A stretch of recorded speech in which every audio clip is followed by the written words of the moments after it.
As funny as it is to think about, I think Activision's Call of Duty is a kind of heritage brand. So many gamers of my generation have their entire conception of what an FPS can be based off of the series, and it keeps topping sales charts every year. That's kind of weird, isn't it? I feel like I don't hear much discussion of these games from my friends, most of which are serious core gamers.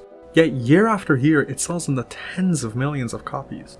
In a sense, I think this series has surpassed video games. The yearly COD release isn't competing with, say, Rainbow Six Siege, a game that really looks like COD, but instead it's in a category with games like FIFA. It's gone totally mainstream. It's like there's a category of gamers that only sticks to these yearly releases and rarely ventures outside of that. And I would say that Treyarch's Black Ops has that heritage status inside of the series more broadly. Even when sales start to dip, the Black Ops series always delivers for Activision. Black Ops 4 did that after a couple of games that had a less than stellar reception, and Activision quickly followed it up with Black Ops Cold War with a shorter than usual 1-year gap. Black Ops has an alternate history spanning from before the First World War to the tail end of the 21st century, and in it there's 2 Cold Wars. The first is between the US and the Soviet Union, which follows roughly our own timeline, and the second is a Cold War between the US and China that starts, about now actually. The way the series handles its alternate history is really interesting, honestly. On the one hand, it sticks super hard to real-life events. Nearly every major historical event has happened in the storyline, you even play through a lot of them. But while it sticks to history tightly, it adds a lot between the cracks. A lot of things that supposedly happened in this storyline that were kept under wraps so that you would never find out about them. There's a mole within the KGB. Cold War is a prequel that picks up right after the events of Black Ops 1, but before the events of Black Ops 2, so in that sense it's really quite a return to the series' roots. In this version of the closing chapters of the Cold War, the Soviet Union is internally divided. Someone or some organization going by the moniker of Perseus has been gathering power inside of the Union. They subscribe to a radical ideology of Soviet hegemony. According to them, the Soviet leaders are weak and incompetent, and so they're engaged in an active strategy to sabotage the West in the most destructive way possible. For this purpose, Perseus has infiltrated or backed every possible faction aligned against the West. He's involved in the Iranian Revolution, where his agents are placed in prominent positions of the new government in Tehran, and he's aiding the Viet Cong in their war against the South and the Americans by providing them with combat material and intelligence, not to mention supporting manpower. This is why I say that the series follows historical events closely and goes wildly off the reins. Those real historical events have happened, and they look like they do in our timelines, but behind the scenes it's these ridiculous Call of Duty conspiracies that are driving all of it. In a sense, you could say that the events in the Black Ops series could be real. A series of true events explaining the twists and turns of the 20th century with CIA black operations and secret Russian spy rings. That is, until the timeline starts writing the at-the-time future, with the West locked into a Cold War with China by the mid-2020s. Thank God that didn't happen, right? I kinda love this approach to story writing. It's weirdly plausible, right? I'm not saying that I believe in every conspiracy theory out there. Actually, I would say that I'm someone who's especially skeptical to them. And the events of the Black Ops series are campy and absurd and very 80s action movie. But the thing is, it seems inevitable to me that some crazy, unbelievable thing has happened around the geopolitics of the Cold War that the public has never found out about. A well-known example of this kind of thing is the CIA's MKUltra. Starting in the 50s, they organized and funded a number of secret experiments to test the potential of hard drugs to control subjects. The thought was that perhaps with the right drug, under the right conditions, they may be able to get someone to do the CIA's bidding, against their own interests or desires. I'm sure a lot of people have heard of MKUltra, but I highly recommend the rabbit hole to anyone who hasn't read about some of the specific experiments in this project. The CIA spent, adjusted for inflation, $90 million, almost entirely to experiment on unwitting, unconsenting subjects. The variety of drugs and methods they tested is staggering, and all without any real scientific rationale, and without anything even resembling the results that they wanted. A less known example is the CIA's Project Stargate, where they spent tens of millions of dollars to discover what they called remote viewing, essentially a form of clairvoyance. Motivated by the belief that the Soviet Union had developed such a science, the CIA wanted to find out if someone could see into places that they were not present. They wanted to be able to learn where the Soviet Union was hiding their nuclear weapons, for example, by asking a clairvoyant subject to simply view it through some parapsychological method. It's not just the CIA though. The Soviet Poison Laboratory was a secret lab run by the various state intelligence agencies from the genesis of the Union all the way to its end, with potential offshoots operating to this day. These labs had the goal of developing biological weapons with a particular focus on assassination. They wanted poisons that could be administered, preferably covertly, quickly kill the subject, and then become undetectable, leaving a baffling death for investigators that could be plausibly mistook as a heart attack or some other natural lethal cause. And the thing is, we probably know a lot more about the CIA's secret projects. MKUltra was first revealed to the public when an unrelated FOIA request uncovered a bunch of documents that had within them some accidentally stored MKUltra documents. The Soviets were not bound by FOIA requests, and they weren't forced to declassify anything. Not then, and certainly not now.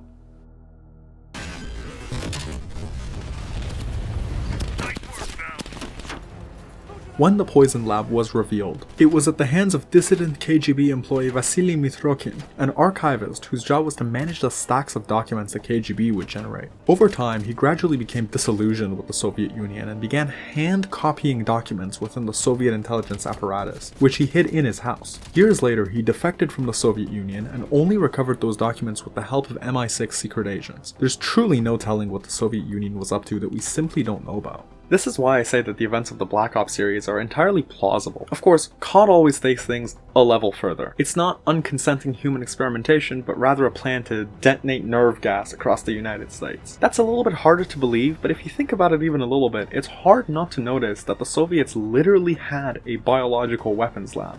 It's not exactly the same thing as a weapon of mass destruction like the nerve gas, but it's awfully close, don't you think?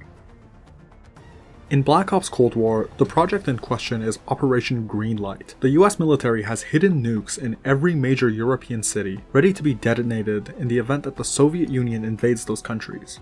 Yeah, that escalated quickly, right?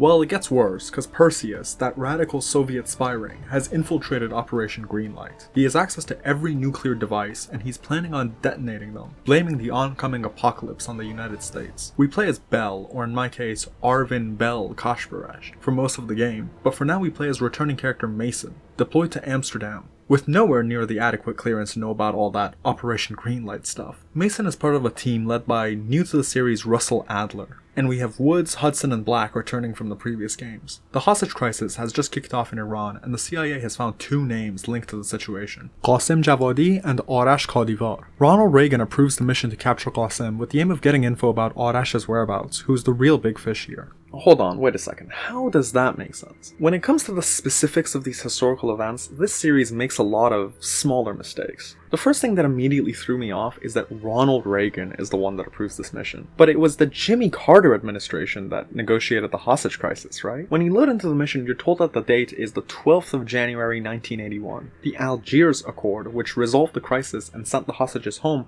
was signed on the 20th of January. So that first date maybe makes sense? Famously, the Iranians only released the hostages the day after the final day of the Jimmy Carter administration, just to spite him.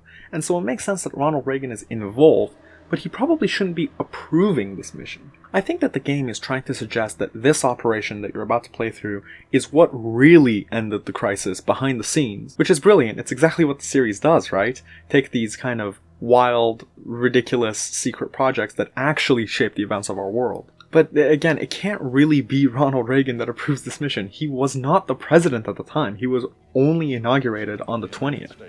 That I will faithfully execute the office of President of the United States. Is the idea that we're hunting down those responsible for the crisis afterwards? Is that what Reagan means by there will be no more hostages? If that's the case, why does the news not mention the resolution of the crisis? Or why is that not made clear? For that matter, and this will be a theme throughout the video, it's not even clear what we're doing here, what these two's connection to the hostage crisis actually is. Listen, if you're in the know, it's pretty clear that my name is Iranian, and that's a location that's not explored very often in video games. When I saw this first cutscene, I was actually pretty excited to see if Iran was going to be involved in the story, and if we could even go there in this game. But I'm sad to say that these guys' Iranianness never really comes up, besides their accents, which are pretty accurate actually. I have no idea where Arash is! On that note, it's still surreal to me when I hear Persian being spoken in video games. I remember when it happened in Spec Ops The Line, and it was surreal to me back then too. It's very funny that I get to be called an Amrikaya Lanati. Kind of disappointing to me that Black Ops uses these historical themes and places so superficially. We'll see it happen again and again in this video. Seems to me like Cold War is a game stuck between two worlds. On the one hand, it's trying to tell a gripping and complex geopolitical story with recurring characters, betrayal, and world-ending stakes. And on the other, it's a game that wants to be a brainless shooter forced to abide by the formula of the Call of Duty series. You catch bad guy 1, he tells you about bad guy 2, you catch bad guy 2, he tells you about bad guy 3, you catch bad guy 3, he tells you about bad guy 4. The key to these complex stories that Cold War wants to be so badly is strong stakeholders, I think. Characters who truly have their goals within the narrative and are working to achieve them and undermine others. When you create these disposable characters that are essentially just literary devices to move the main story along, you lose that sense of the grand opera, the feeling that the story has massive implications, and that sense that it's a real geopolitical struggle. Anyways, police bribed, Amsterdam house full of Iranian revolutionaries slaughtered, a strangely high-effort rendition of Amsterdam disturbed, Qasem Javadi captured. As you can see, there are RPG-style dialogue trees in this game, which is certainly a little strange for a Call of Duty game, but to be honest, it's not a huge part of the game. It's practically only important for selecting which ending you want at the tail end. Outside of that, the only real important decision you make in this game actually happens in this very conversation right at the beginning of the game. Qasem will reveal that Arash is flying out of Trabzon airport in Turkey, which is our next destination. You can throw him off the building here, or you can choose to push him for more intel, making him give you a piece of paper with some kind of code on it. It's a coded message being used by Arash to communicate with his conspirators. This code is a piece of evidence, an idea that this game uses both as a game mechanic and as a setting for flavor text and missions. Once we find Arash at the airport, this game's narrative will revolve around discovering the identity of and capturing Perseus, and so it has a kind of LA noir connect the dots type aesthetic. Each mission comes with a bunch of evidence items that somehow relate to it, giving you some flavor text about the events of the mission. It's nice, not too much of it, and pretty well written, though it does sometimes feel like they're just stretching to have something on the evidence board, like the mission approval letter for that mission, which is just strange. But there are 2 side missions in Black Ops Cold War, and the evidence for those missions actually is a game mechanic. Both of these can be completed at any time, and if you solve a puzzle related to that evidence before you complete it, you can get a better ending. Or, maybe not. We'll get back to that. In Operation Chaos, you discover that Perseus has created a massive spy ring in the United States, with agents all over the country, in a callback to some of the earliest events in the Black Ops canon. He's done this with the help of rogue CIA agent Robert Aldrich. The mission is to eliminate him. A source has informed the CIA that he's moving through New Mexico protected by Spetsnaz soldiers. In a pretty straightforward mission, the crew tracks him and his convoy, attacks it, and trails an escaping Aldrich to a motel where you shoot him. Then you simply resist the Russian reinforcements until your exfil is ready. Yes, I did just say Russian reinforcements. Somehow, and God only knows how, in this universe, Brezhnev is able to send and supply hundreds of Spetsnaz soldiers to the US mainland, where they engage in a massive firefight with the US military, and again, need I remind you, this is on the US mainland, and somehow this does not result in all-out war. I'm sure the cooler heads prevailed on that one in the White House. As I mentioned, there is a puzzle associated with this mission, which you can solve once you have all the evidence associated with this operation. The evidence is scattered in missions throughout the game, and once it's all assembled, you can cross-reference these codes to figure out a passcode. Once you input the correct code, you've decoded the number stations that Perseus and Aldrich are using to communicate with their spy ring. If you do this before killing Aldrich, the ending you get will reflect that you've dismantled the spy ring. Similarly, in Operation Red Circus, the CIA team is sent to the Uzbek SSR to assassinate Soviet Major Vadim Rudnik, who has been helping Perseus to plant Soviet agents inside of European governments. Again, you drop in, clear some buildings, find him, kill him, and wait until exfil. Are you telling me that somehow, and God only knows how, in this universe, Ronald Reagan is able to send and supply CIA soldiers onto Soviet land to engage in an open fight? Wait, didn't we do this bit already? Once again, you can collect evidence in main missions that will help you cross-reference and discover the identities of the Russian agents before you complete the mission. If you do this correctly, it will once again be reflected in your ending. Obviously, this is not incredible mission design, but it's okay. The puzzles are simple, but they aren't trivial. The biggest disappointment here is probably just how bare bones the levels themselves are. It's just one of the multiplayer maps slapped on top of a cutscene and some dialogue. Once you kill your target, you have to stage an awkward photo shoot that really highlights just how terrible the corpses in this game look, and then wait for a timer, which is just boring. interesting. Obviously the Call of Duty series is known for its completely linear game design, and that's okay I guess, but why throw in these jarringly low quality filler missions? The thing is, they're not even really that filling. There's just 2 and they're pretty short. Am I just supposed to inflate my playtime while staring at these evidence screens? I feel like it would be an improvement overall for these narrative events to be included in the game. Just remove some of the segmentation. The opening cutscenes in this game must be dirt cheap to produce anyway, it's just some dialogues over some assets, a few extra missions about weakening Perseus. Later on in this game, we infiltrate the KGB headquarters in Moscow. Maybe we use Rudnik or Altrit's credentials or keycard or something to do that, and in the meantime take down Perseus' spy rings. After capturing Qasem, the team heads to Turkey to intercept Arash Kadivar, the main target. As we lay in ambush, we see soldiers loading something into a cargo plane. The scene looks like some kind of weapons shipment. As we scan for Arash, a car drives onto the scene, and soon enough Arash steps out and immediately executes the driver and the passenger. As he steps into the cargo hold shouting orders, we're clear to take the shot.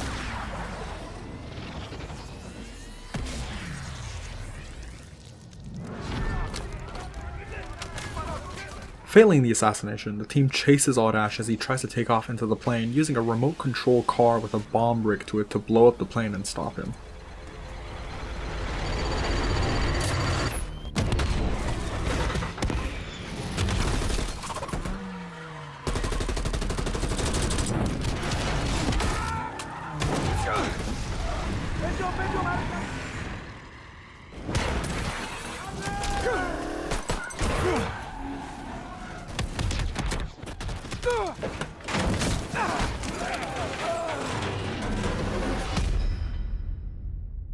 Okay, look, do you know how fast the wheels of a small car like this have to be rotating to catch up to a speeding car, much less a taxiing plane? How is this technology possible in 1981?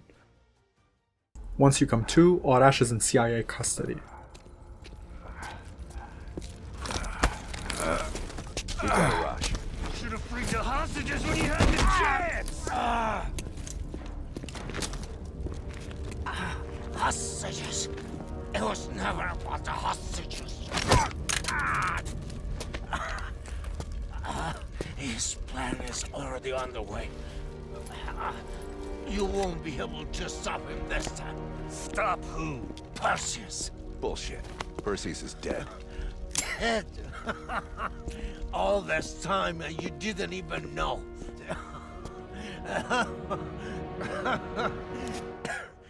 Perseus will watch the West.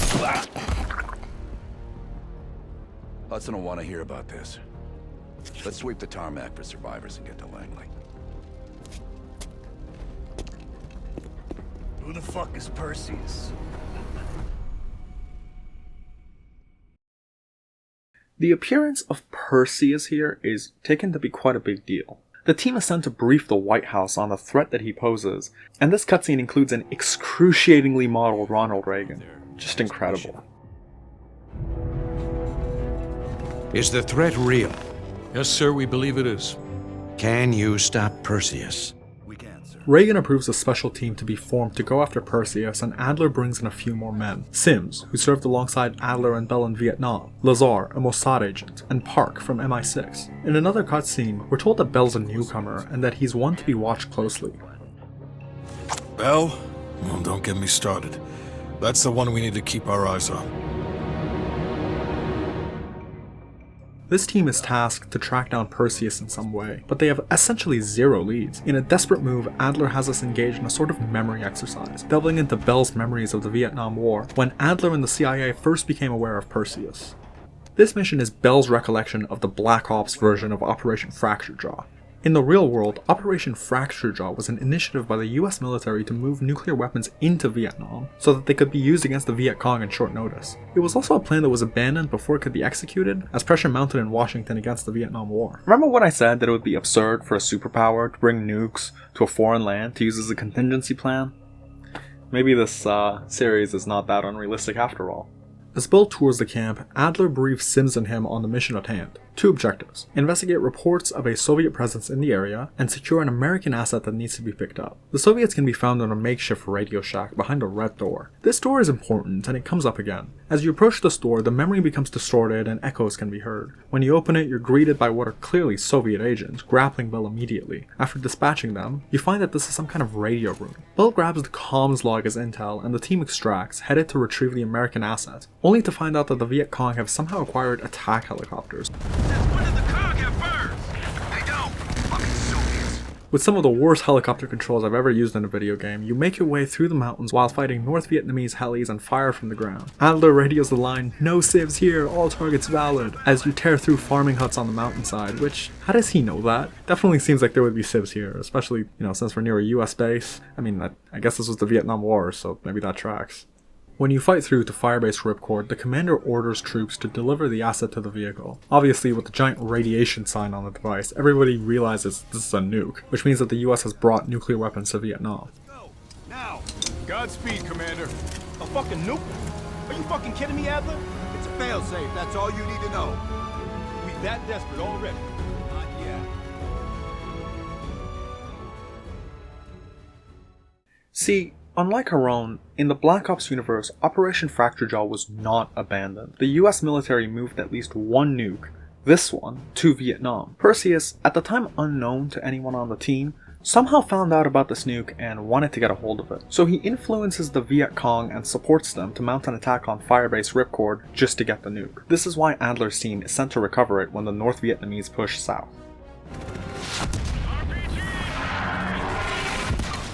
The departing heli is shot down and the team napalms the waves of oncoming Vietnam soldiers, ending the mission.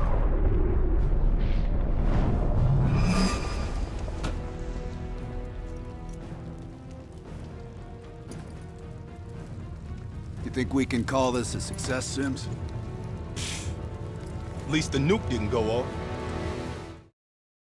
Then, you wake up in a chair with Agent Black asking how the memory exercise went. Here's the thing, this wasn't a flashback. This happened in-universe. Bell is strapped to a chair and made to remember the first time that Perseus came to their attention. Using this memory, Bell comes up with the name of Russian arms dealer Volkov, operating out of East Berlin, as the next target in the pursuit of Perseus. Let me be clear, because I totally misunderstood this the first time I played this game. These events are a recollection of his time in Vietnam by Bell as he is strapped to this chair in the game. When he opens the comms log, he decodes it to discover the identity of Volkov as a potential target. It's not even the case that the team returns to their archives and finds the comms log that Bell found in Vietnam. It's that Bell digs deep in his memory and uses this recollection to decrypt the log that he found in those memories. I know this because when you speak to Park in the safe house, she tells you that you, quote, dug up the log in your memory and that you spent hours decoding it. After we dug it up, you spent 2 full hours decrypting everything inside.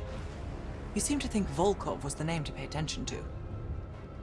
Volkov is a connected crime boss operating in East Berlin, and the MI6 seems to be tracking him. Through them, the team receives targets Franz Kraus, one of his men, and an information courier. Using the U-Bahn to sneak into East Berlin, the next mission is a stealth mission of sorts. Alright, here we go.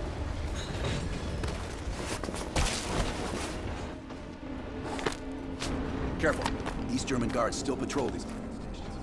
Where we track Klaus to get to Volkov. We eventually sneak into his house and his office. In this room is his briefcase filled with money, US passports, and pictures of what appears to be a nuclear device, only to be found by Klaus. You wake up tied to a chair where Volkov taunts us a little, tells us that Perseus knows about us and has a bounty out on us, and attempts to execute Bell. Perseus has a large bounty on your head.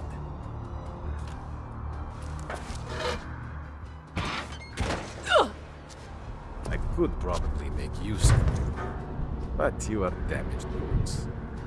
Only a grave can cure a hunchback. Что такое?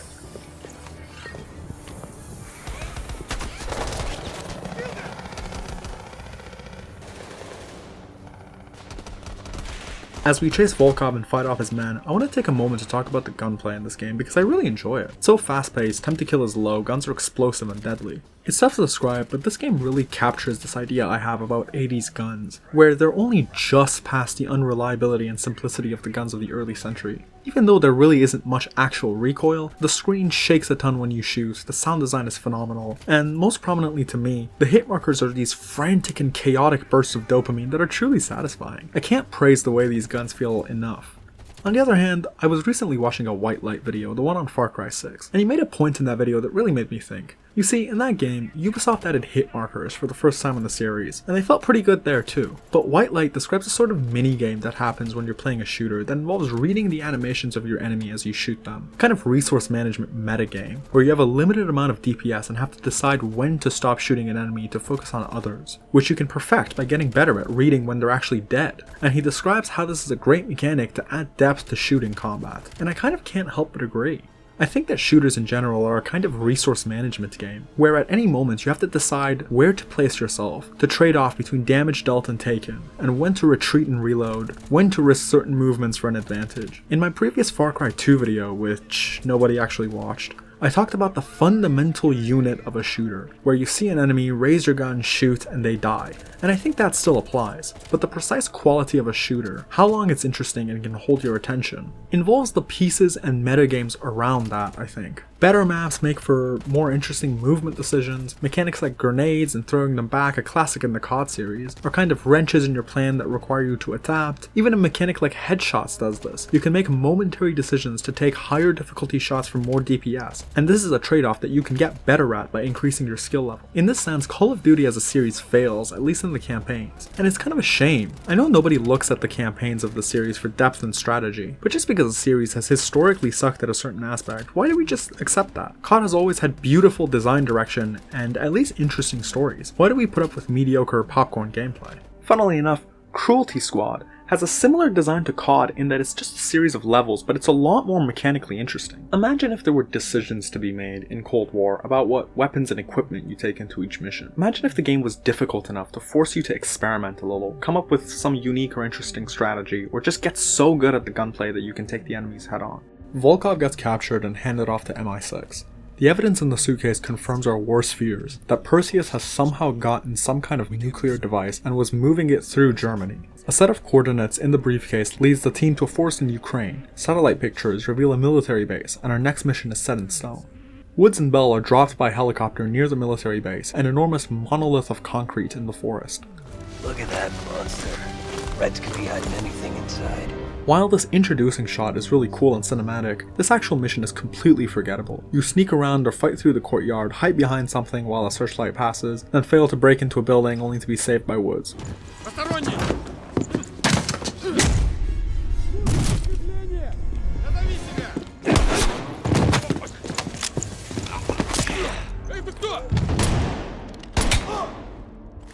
You're welcome. You lost something.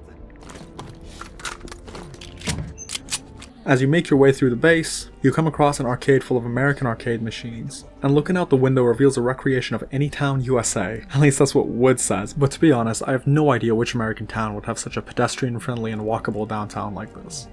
Evidently, the Soviets have built a recreation of an American town inside this giant dome to practice some theoretical invasion scenario, I guess, and we've interrupted them mid-exercise.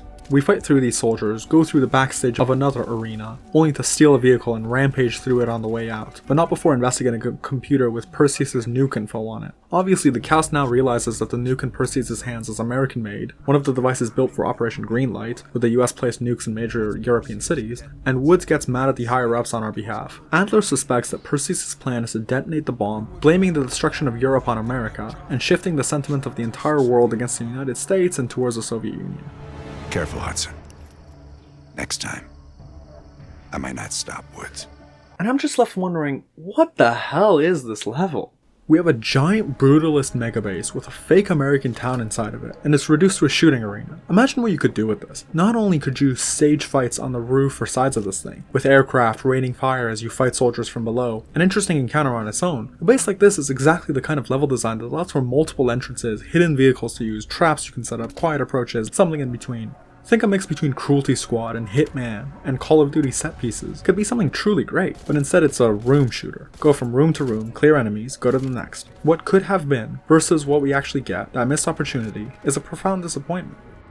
I know what I'm saying is almost heretical. No one really expects or even wants anything more in Call of Duty. It's been this way for decades. COD campaigns as a popcorn shooter, something that you play just to get hyped for the multiplayer. I figure at this point a lot of players don't even really touch the campaigns. I mean, remember when DICE went all out on a weirdly complex and interesting single-player campaign for Battlefield Hardline, only for it to completely flop, and then the next time gave us a totally watered-down, short and forgettable handful of mini-campaigns for Battlefield 1, only for that game to kill it in sales? You know how that series doesn't have a campaign anymore?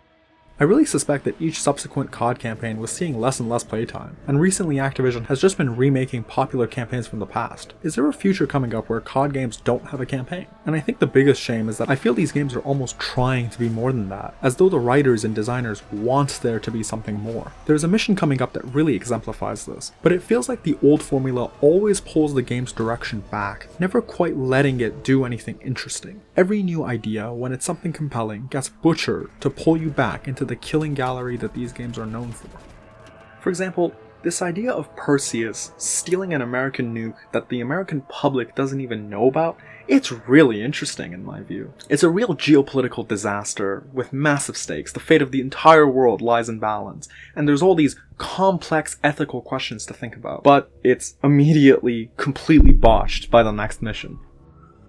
What do you think would be a good follow-up mission? It's been discovered that the nuke is American, the team has been foiled again, there are no logical follow-up leads, and the cast is fighting amongst themselves. This is clearly the climax of a story. The terrible plans of the villain have been revealed, he has the upper hand, and the team is in shambles. I think you would need a level to capture the tension and stakes of the situation. Maybe, knowing that the team has no way to move forward, Perseus asks them to meet. In their desperation, the team agrees and they travel to a European city, Paris or London or even West Berlin. The idea being that you can walk through the busy streets of a city and contemplate the people that will die if you fail to stop Perseus. Something to slow the pace, something to expand the world. You know what we get instead? So apparently, on that computer we found the Operation Greenlight info on, there was also some mention of a plan by Perseus to excavate a computer out of some mountain in Siberia. So that's where we're going next. There's no real narrative or thematic connection to this place. There isn't even any urgency in Perseus' plans. What exactly is stopping Perseus from just detonating the nukes whenever he wants? Now, fans of this game might like this particular mission. It's a returning location. In our previous game, Mason and Woods, the very characters we play as in this mission, destroyed the space to stop a Soviet general releasing a biological weapon against the US. And maybe there is some thematic connection in that this kind of jumping from place to place, following the clues so to say, aligns with the detective and mystery aesthetic this game has built up. Perseus is this unknown spy and there's only one photo of him. Each mission has a bunch of evidence, but I think that aesthetic is completely superficial and doesn't justify this sort of disjointed storytelling. Instead, it just feels disconnected, meaninglessly jumping from place to place with only the barest of story threads to follow. Heading to Mount Yamantau, we meet Dmitry Belikov, a KGB double agent who is flying us into the base. Weirdly enough, there's a throwaway line about how it's all worth it if they win this season. So I'm assuming the only reason Belikov betrays his country is because he's a fan of the Chicago Cubs or something? Da. If they win this season, it's almost worth facing the fighting squad. This mission has a cool location, but is otherwise dead simple. Fight through some Soviet soldiers stationed here as they try to recover the old mainframe. Once you've gotten to it, Mason hooks Belikov's heli to the mainframe and you fight Russians as the helicopter drags the computer out. But you know what? This entire mission is completely undermined by what happens right after, again! In the next phone call between Black and Hudson, they say that they have found what Perseus was looking for on the mainframe. A list of names of Americans that Soviet Major Dragovich intended to use to activate biological weapons in the United States, the events of a previous game. Perseus was looking for the names of sleeper agents Dragovich used in '68. Give us those names. We'll get Adler's team to track them down. Perseus erased them. Fuck me. Wait, what? What does this even mean? How has Perseus erased them? First of all, if Perseus had the kind of access to that data that would allow him to erase it, why does he even need to excavate it? And if we captured that data first that he didn't have access to, why is there a copy in Lubyanka? You see, the next mission is to infiltrate the Lubyanka building, headquarters of the KGB, in Moscow, in order to find that data all over again. Is the idea that Perseus already had access to this data and he's just destroying it so that we don't get a hold of it?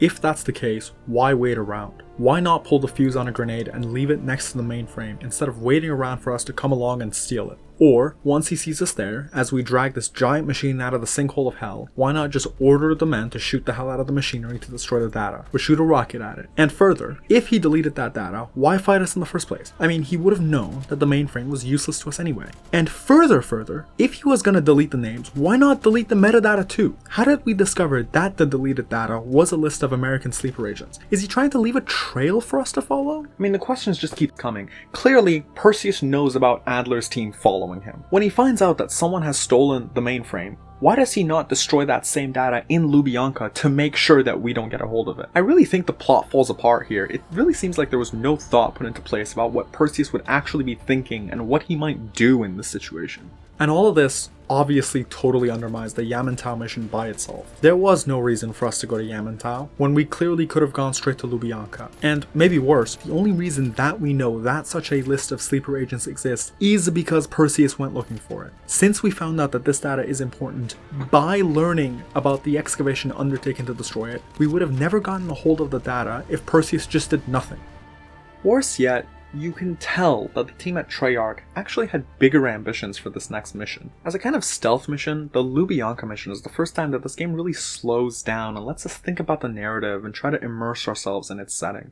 In this mission, you start out by playing as Belikov, the CIA double agent inside the KGB, and the Chicago Cubs fan. Your goal is to get Bell and Adler into the Lubyanka building so that they can infiltrate the archives and steal the list of names, but things quickly get out of control. Mikhail Gorbachev has arrived from the Central Committee to lead a meeting with the staff of the Lubyanka building, as they believe that there's a mole within the KGB. The mole is, of course, Belikov, but evidently nobody in this room knows that. With him, Gorbachev has brought Imran Zakhaev, a member of the First Chief Directorate, an organization within the KGB. The fact that Gorbachev is here at all is really strange. In 1981, the date of this mission, the premier leader of the Soviet Union was Leonid Brezhnev. A fact that I know this game knows because his last name is the password to the computer in the Ukrainian base. At this point in history, Gorbachev was a secretary of the Central Committee, the highest decision-making authority in the Union, so he was certainly not a nobody. But he was the Secretary of Agriculture, probably not the person who would be overseeing the KGB much at all. That being said, Soviet politics was complicated. At times, different people in offices had outsized influence. At the same time, the Brezhnev era was dominated by Brezhnev, unlike certain other eras, and Gorbachev would not take power for another 4 years. All of this to say, whether or not he should be here, it's complicated. But importantly, I think this decision is a result of Activision's influence coming into play here. In the same way that Reagan was brought in, approving the team's mission early on, even though the timeline doesn't quite make sense, I think that Activision wanted to bring in as many big-name politicians to enhance the monumentality of this game as much as possible. Gorbachev is definitely a more recognizable name, in the West at least, than Brezhnev, and having characters like Reagan lets you have these dramatic reveal moments when he walks into the room. Sir. Mr. President. Sir. Mr. President. In any case, Belikov's bunker access key is taken away, which means that you'll need to find another one to provide to Bell and Adler. When dismissed, you're thrown into a kind of covert open world. You need to find some way to get a hold of another bunker access key, and make way for the team. You can do this in a couple of different ways that are actually quite reminiscent of the previously mentioned Hitman games. General Charkov was the only one allowed to keep his key, so amongst the options is to steal it from him. In a meeting you set up with him, you can poison his tea and steal his key,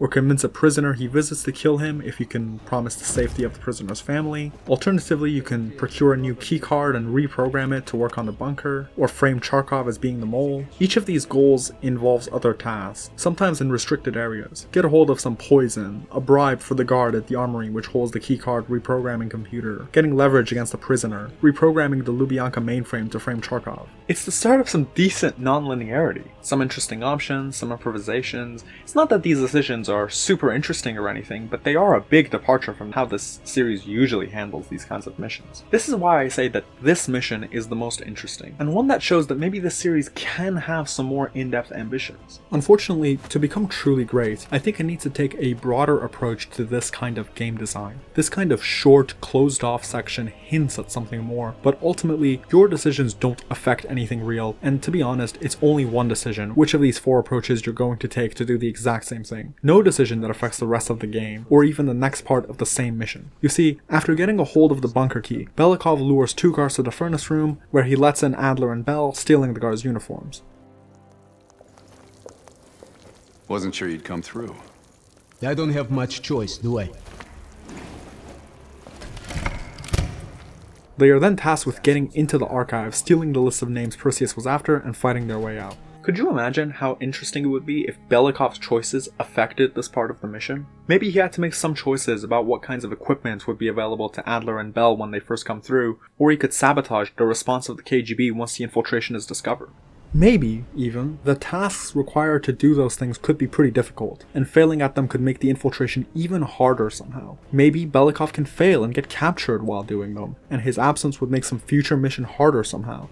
There's just a lot you can do when you have a character undercover in the enemy's headquarters, and I feel that Cold War does the absolute bare minimum. Instead, the next sequence involves Bell and Adler shooting their way through to the vault, copying the data and rescuing Belikov, and shooting their way out. A fun sequence, absolutely, but a profoundly disappointing one. In the end, the Lubyanka infiltration is a success. The list of names includes Theodore Hastings, an American nuclear engineer connected to Operation Greenlight. Tracking Hastings' movements leads the CIA to a military facility south of Havana in Cuba, where the team believes that Castro is allowing Perseus to operate close to America in an attempt to move the nuke into the US. Airdropped into Cuba near the military base, the team fights through legions of Cuban soldiers, but soon men in white lab coats start stumbling out of the buildings. Somehow, an order has come down from above when the CIA showed up to start killing the scientists. We make our way into the tiny lab the scientists were working out of, only to discover Theodore Hastings shot and dying on the floor. He forced us to reverse engineer the detonation codes. Give him full access to Greenlight. What? Are you telling me Perseus can detonate multiple nukes in Europe? I'm so sorry. Hastings, stay with us. How many Greenlight devices can Perseus detonate with those codes? He can detonate all of them. As we hear a chopper take off, the team assumes that it's an escaping Perseus and rushes to the rooftops, only to be met with heavy reinforcements. Stuck in this fight, Perseus' helicopter is able to get away, leaving the team to fight off waves of the enemy on the roof of the building as they wait for exfil.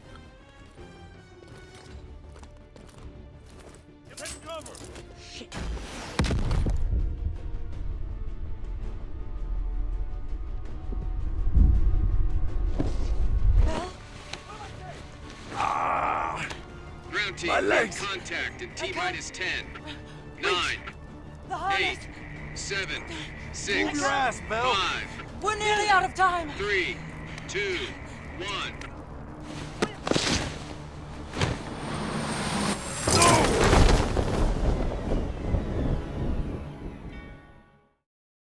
So yeah, okay, in my first playthrough, I didn't save either Park or Lazar. It's not exactly the game's fault, for some reason I just didn't process that I had to make a choice here. But what's really important is that no matter who you pick, or if you pick anyone at all, this decision is completely meaningless and never comes up again, even though I know that there's a system to track it. I know because Sims will mention how we lost both of them when I came to the next mission, and there's a slide about each in the ending, but it's another example of how the series fails to have any meaningful choices. I mean, think about this, really. These two characters, Lazar and Park, they're so meaningless. They're both introduced in the third mission, in a rather short game I might add, and they barely see any screen time. I mean, Park kind of acts as the intelligence arm of the group, so you at least hear her voice on the radio sometimes, but Lazar is only here to be killed in Cuba. His presence is so minimal that I genuinely thought his nickname was Lazarus until I started working on this script. The only time this game tries to characterize these people is in the mission right before they die, where Lazar keeps strangely and kind of pretty uncomfortably hitting on Park, which I guess is meant to be humanizing, but honestly it's just kind of cringe.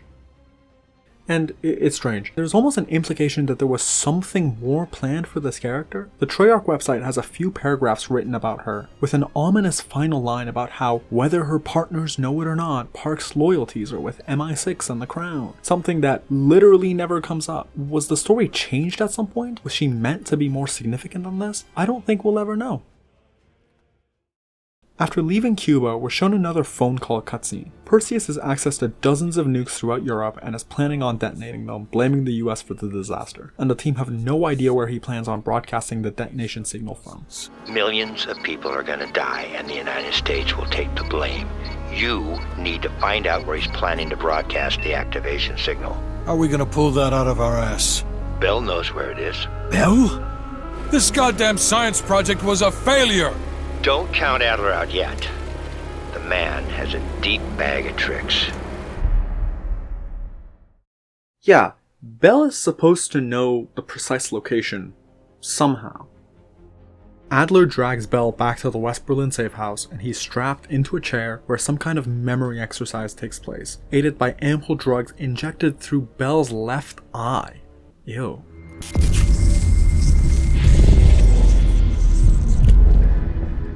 I guess we're doing this. Supposedly, during his time in Vietnam, Bell came face to face with Perseus when he was sent to investigate reports of a Soviet bunker in the jungle. At least, that's what he's being told, because Adler is trying to use the drugs to get Bell to pull the memories out of his head, revealing some crucial information about Perseus. In, to be honest, a really interesting Groundhog Day-like sequence, Adler narrates Bell's memory, guiding him through it, and he reacts to what you do as Bell in the game. For example, when he says that your helicopter was shot down and you picked up an M16, you ran forward and picked up an M16. He will react and correct himself if you pick up another gun or run ahead without a weapon. Or maybe it was another weapon. As he guides you towards a red door in your memory, the one holding the Soviet bunker with the crucial info inside, you can choose to obey him or defy him. If he tells you to take the right turn, you can turn left. At first, he'll play along with you. Some other scenario awaits you on the other side. But Adler will try to guide you back towards the door afterwards, until he gets frustrated and tells you to turn right back around and go to the bunker. The zip line nearby was the best way back to the game. You wanted to get to that bunker as soon as possible. Bell, turn back and use the zip line to reach the bunker. Eventually, if you deny him enough, he'll simply declare that you have arrived at the bunker. As you finally arrive, you attempt to enter the bunker, but your vision whites out as the memory exercise gets too intense and you black out. Christ, what's happening to him? I've no fucking idea. Let's just wait it out. The CIA's mind control program has had a great deal of success with implanted memories. We've got a job to do. Let's up the dosage and run 1B this time. Adler then runs the exercise again, but this time things are slightly different as your memory drifts. As we delve deeper into Bell's memories, we come to an area with clean hallways, much to the admonishment of Adler, who calls this the lab and wants to move on from it. In this place, visions of dark rooms with projector displays and chairs with restraints are seen, just as your vision fades out again. Again, Adler runs the exercise back, with higher drug dosages. Not only is Bell becoming psychotic, the drugs making his memory more and more nonsensical as the landscape mixes with strange imagery, Adler is losing his patience. His anger seeps through into the memory. Statues of his face appear around the level, a bizarre manifestation of his manipulation. Stop lying, Bell. Start again and tell me how you met Perseus.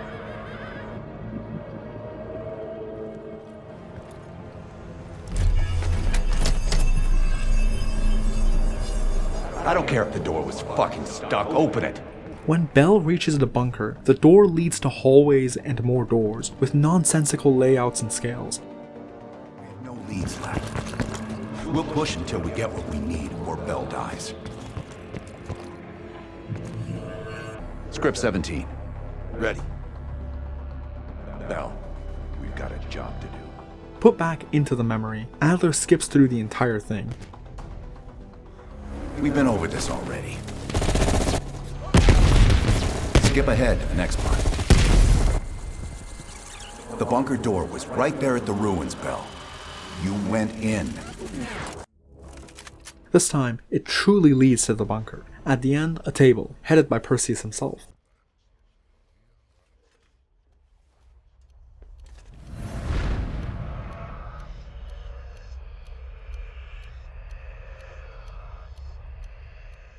You're the only one who knows where Perseus is, where he'll detonate the nukes.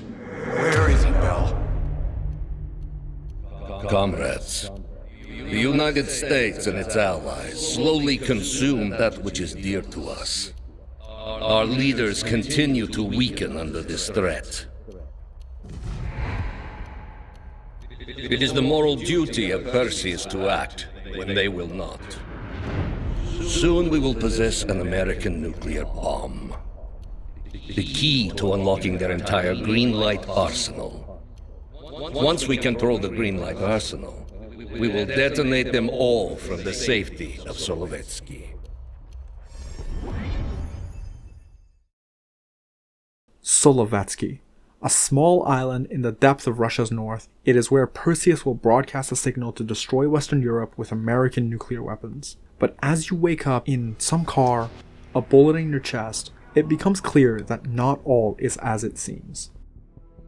You see, Bell is, in classical Black Ops fashion, a subject of the CIA's MKUltra experiments. Unlike our own, in the Black Ops universe, MKUltra was deeply successful, capable of programming people to do preset actions with code phrases and wiping and implanting new memories. Bell, in actuality a member of Perseus's inner circle along with Arash Kadivar, the Iranian from the beginning of the game, was deeply involved with the plan to hijack Operation Greenlight. While on a mission to resupply Volkov with a weapons shipment, the one we interrupted as Mason and Woods at the beginning of the game, Bell is executed by Arash as he feels that Bell is too close to Perseus and threatens his own ambitions. But I have other plans for you. Perseus thinks too highly of you. I don't want the competition.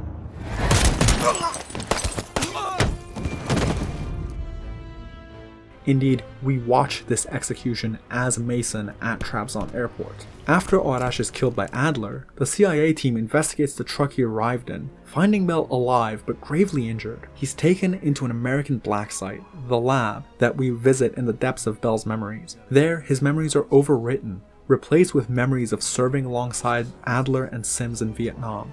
They will later use these memories to access the older memories of Perseus's meetings, forgotten, but not overwritten in Bell's mind, by leading him to believe that there was some bunker that he investigated in Vietnam. You have two choices now. 1. Lie to Adler. Tell him that Perseus is hiding out in the abandoned city of Duga, where Arash's plane was going to stop to dispose of his hired guns. Or 2. You can tell Adler the truth, that Perseus is holed up on Solovetsky Island, ready to broadcast a radio signal that will plunge Western Europe into the apocalypse. This is your chance to define who you really are, Bell. Where is Perseus? From the safety of Solovetsky. Solovetsky.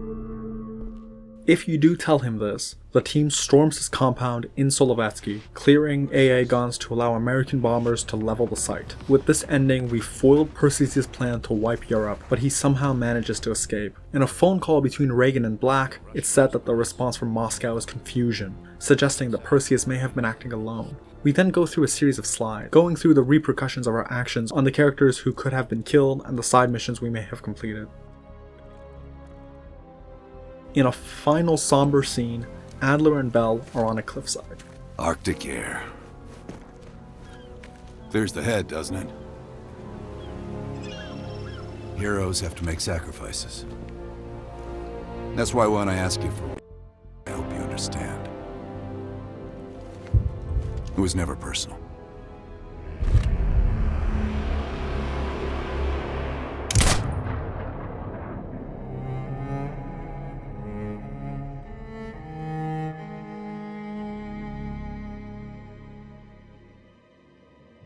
Though both of these characters draw their sidearms, in the Black Ops canon, Adler kills Bell. We know this because Adler's story continues in COD Warzone, and COD Mobile of all places, where he's killed by the same guy that this godforsaken game is based off of.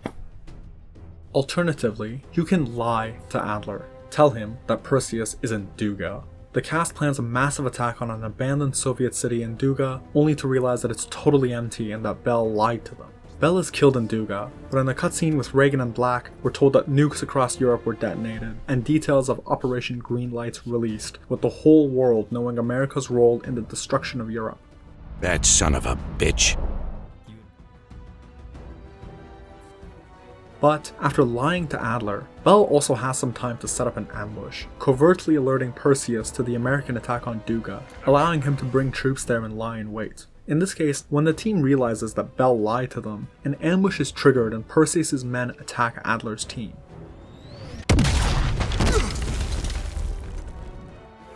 Recovering from an explosion, Perseus himself greets Bell as they work together to cut through Adler's men as he flees into an abandoned building. At the front door, Bell fights and kills Mason and Woods, but don't worry, they'll be back, this ending is not canon. and Bell and Perseus burst into the room in which Adler is lying, almost dead, beneath the imposing red banner of the Soviet Union. Glad to see you still care. Mind giving me a light?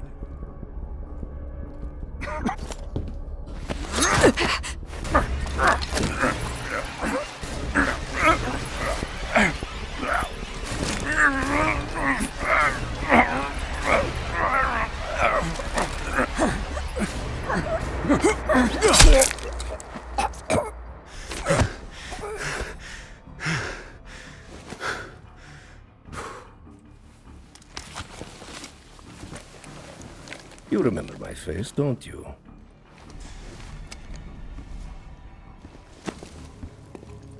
Solovetsky, stand by for the detonation order. Так точно. I think you deserve this moment, comrade.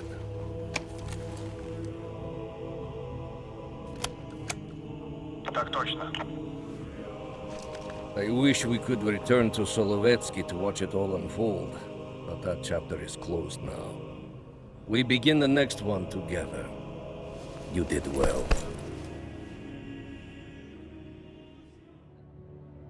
The ending slides are back, this time voiced by Perseus as he recounts your actions through a Soviet lens. Then Hudson can be seen, directing a team of soldiers in West Berlin to burn down Adler's safe house, erasing all evidence of the plan to stop Perseus and his use of Operation Greenlight, not to mention MK-Ultra. This twist is really good, right? I love that Bell is actually a Perseus agent, and that he's been brainwashed to have all these memories, and the fact that Adler uses the implanted memories to access his real memories. The storyline here mostly makes sense. You as the player does fall for it, so to say, until you discover the truth in the end and so much of the game is recontextualized. It's all really interesting. At the same time, I feel that the concept is so strong that the entire story could have been so much more. The biggest problem is that this twist, that you're an MK-Ultra victim, is way too abrupt and out of nowhere. I didn't think they'd recover so fast. Now obviously, if you're familiar with Black Ops canon, MK-Ultra and mind control stuff is not exactly new, but I don't think it's fair to rely so hard on the series canon to make a Deus Ex Machina twist like this work. Fact of the matter is, within this game itself, the implanted memory stuff comes out of nowhere. That's not to say that it wasn't handled well per se. I actually think that the game did a lot to reference this twist. This red door, the one leading to the Soviet bunker in which Bell met with Perseus, it appears in the Vietnam level, when Bell breaks into a Soviet bunker to recover intel. I assume that's because he actually got this information from Perseus. Remember when I made such a big deal about how strange it is that Volkov's relation to Perseus is discovered from intel found inside of Bell's Vietnam memory? That's because there was no Soviet radio station. Adler used this fake Vietnam memory to access Bell's memories of his meetings with Perseus to find out how he can track Perseus next. When he tries to delve into Bell's memories to find this information out, it manifests in Bell's mind as a secret Soviet radio station. And indeed, when we relive the memory of being in the car with Arash, he tells us that the weapons shipment from Trabzon is going to Volkov in East Berlin.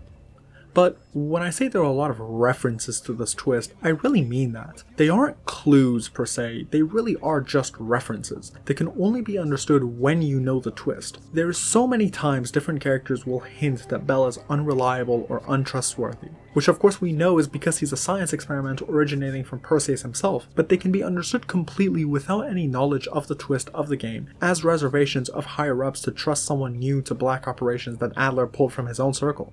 There's really never much to suggest that something more is going on here. There isn't a ton of mystery. The player is never encouraged to think deeper about what is happening in this narrative.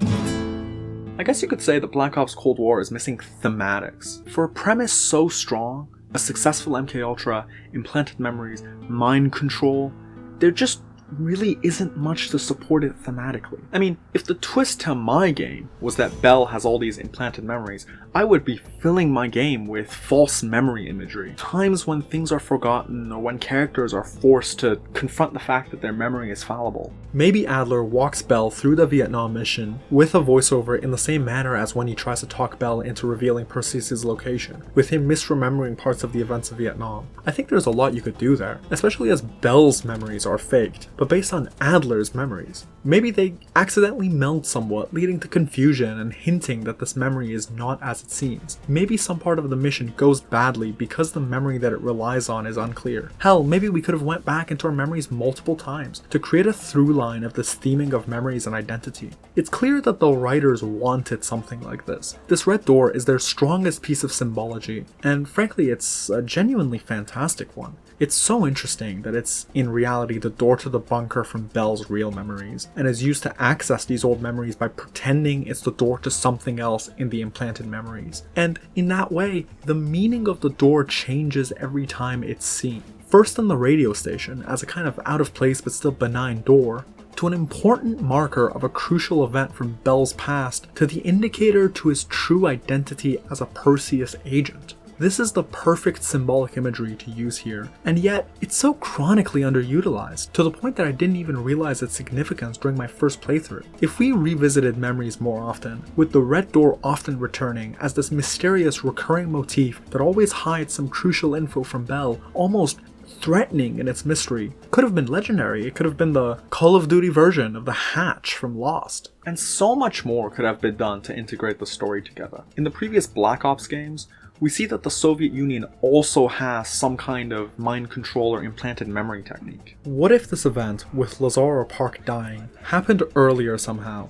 and the one we left behind gets captured, only to return as this character during the Lubyanka infiltration? I mean, this guy is utterly underused. He does quite literally nothing. He appears in the meeting, and then he appears in the elevator, and hell, you kill him the first time you meet him as Bell, if you choose certain dialogue options. He's shown as some threatening, imposing character, only to be totally inconsequential. What if the agent sent from the Kremlin to sniff out the mole in the KGB was instead Park or Lazar, depending on which one you picked, brainwashed to be a devout Soviet soldier? Maybe they would enact different security measures in the building, changing the gameplay and marrying it to the story. Then you're forced to kill them after failing to convert them back during some kind of boss fight unique to each. In that way then, MKUltra could be introduced into the story organically, happening to someone else, in a way that isn't as jarring, only to come back to haunt us later in the story.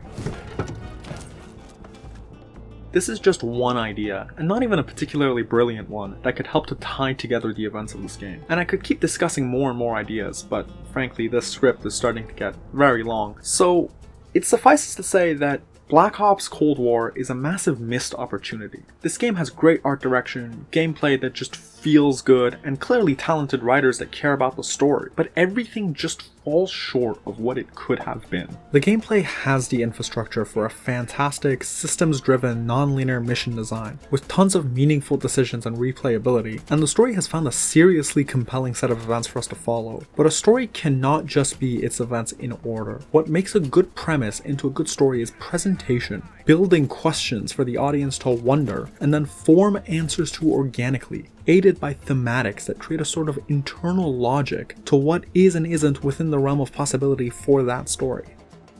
I think this game could have been an all-time great, with the right incentives and enough time allotted, but instead we get this forgettable and somewhat mechanically uninteresting game. And I'm not sure that can change. The reality is, it does not matter, at least in the modern day, whether or not a Call of Duty campaign is good. A game can be good, and that will sell a lot of copies, and in turn make a lot of money.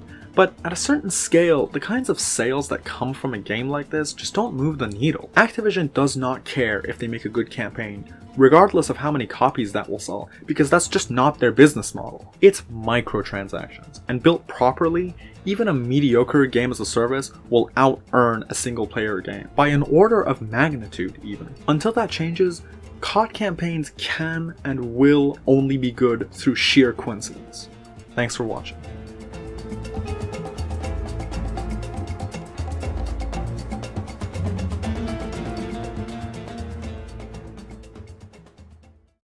Oh fuck. Audio is running. Okay, stop.